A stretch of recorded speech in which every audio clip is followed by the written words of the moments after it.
This is Wendy Daniels with Revolutionary PE, and this is Outdoor Adventure. This is fishing for 3rd, 4th, and 5th. You'll notice that there's an Amazon order in the book, and we have found that these bobbers that work with these fish work the best, and that is available on revolutionarype.com, so you can look that up. Today, we have one of our students that's going to cast and show you that they stand behind this cone and the rest of their team is behind them where they have plenty of space to cast. She casts behind the fish, and then she has to just try to work on her aim to be behind the fish and then try to reel them in. Students take up to 4 times to cast, but we've had on average every student catch a fish. So it's just practice of trying to cast the right direction. If you're right-handed or if you're left-handed, we'd have a different model for you.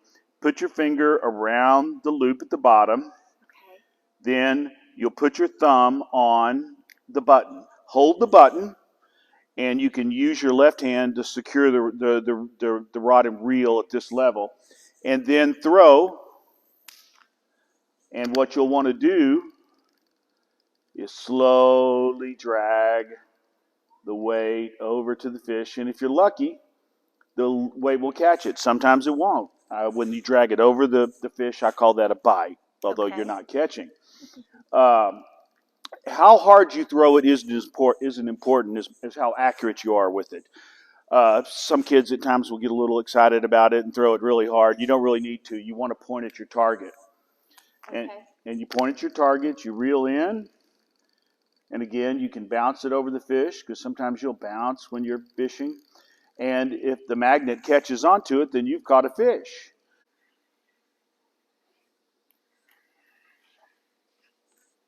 And she reels it in, and on the back of each fish, there is an exercise written and how many she's to do. But this is catch and release, so she throws it back. She has to place it where the little tab is facing. So you'll notice that we have them come back and turn it where when they reel it in, the fish can be pulled towards them. But then it said 20 mountain climbers. So she puts back the pole and the next student gets to do that. And then she leads her team in the 20 mountain climbers.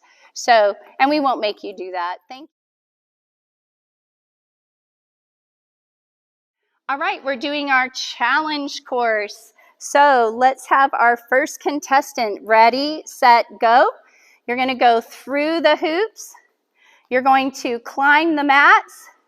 You're going to do a log roll so lay down onto the other mat and log roll. Fantastic. And then you're going to do toes to bar. So you swing up, try to lift your toes to touch the bar. Nice job. And then you're going to go across our balance beam. Look at the end of the beam, keeping your balance. Excellent. All right, and climb up the spider web. Do not put your same foot into the same hole because it could trip you up. And you swing over, kind of like you're getting off a bicycle. And then you're climbing our spider wall. You're climbing up. You're trying to tag the wall above. Keep your tummy to the wall like Spider-Man. Feel with your feet and your hands. And then you go across the agility ladder. On the agility ladder, feet are straddling. Good. And you're doing ski jump. You're doing excellent. Ready? Clap for her.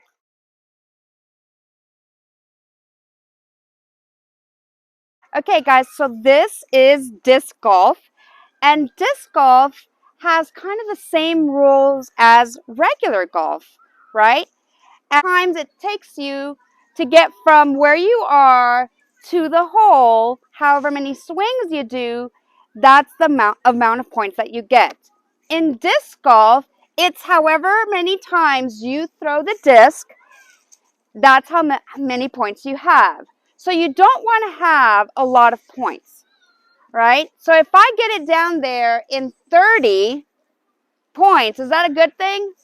No. What about if I get it down there in 2? That's pretty good. Okay. So one of the things that I tell my students is I want you to pretend that this is a plate and it has food on it. So we want to make sure that our plate is always level. Because if I go to turn and I start doing this, what's happening to my food? It's starting to fall. I want to always keep a nice straight plate. And I'm imagining that there is a large table, that I'm in a castle, and there's a large table between me and my guest at the end of the table. And I am sliding their plate full of food to them. And so I want to take one step forward. I bring my plate to my side of my stomach. Here's where my table is. And I'm going to slide it across the table. Okay? Where it lands is where I'm going to try and throw my disc again. So I will go to the disc, aim for the chain. So you would tell yourself, aim for the chain. So I'm going to bring my foot forward.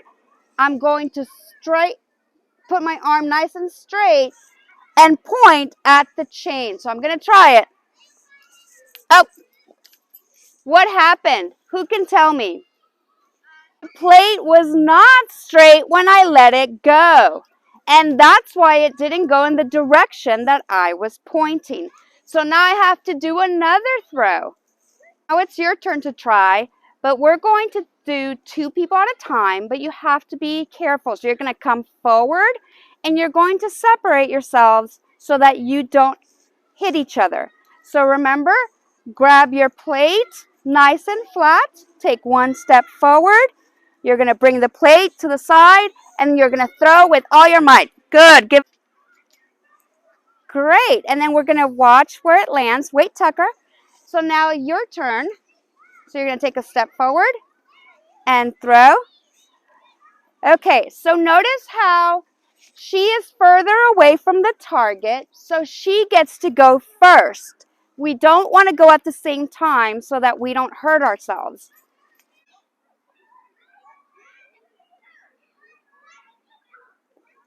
Good. Aim for the chain. And you don't want to shoot when someone is in the way because you might accidentally hurt them. So wait for them to get out of the way. So you aim for the chain. Good. Okay.